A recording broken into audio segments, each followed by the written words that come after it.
এক range bound হয়ে আছে। আর এইখানে যখন ব্রেকআউট দিয়েছিল না 60-র, এই এই জায়গা করে 60-কে ভেঙেছিল, RSI 60-কে ভেঙেছিল এইরকম জায়গা করে আগে আগে।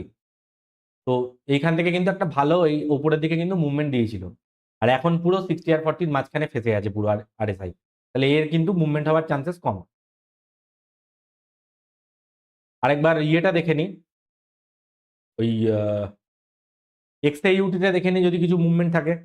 সোলানাটা একবার দেখি, সোলকে আরেকবার দেখি, সোলানার সোল USD, এইটা কিন্তু একটা ইন্টারেস্টিং আছে।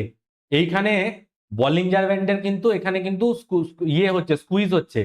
যদি বলিঞ্জার ব্যান্ডের আপার ব্যান্ডটাকে যদি ভেঙে দেয়, স্কুইজ ব্রেকআউট যদি হয়ে যায় RSI 60-র সাথে, তাহলে কিন্তু সোলানাতে কিন্তু ইন্টারেস্টিং কিছু হতে পারে। সোলানাতে কিন্তু চোখ রাখতে হবে, যদি এই জায়গাটা কিন্তু খুব ভাইটাল জায়গা, আমি মার্ক করে দিচ্ছি। যদি এটা চলে ভেঙে দেয় না, তাহলে কিন্তু একটা ভালো আমি কিছু জিনিস দেখতে পাই। এই যে এখানে এটা ভেঙে দেওয়া মানে কি,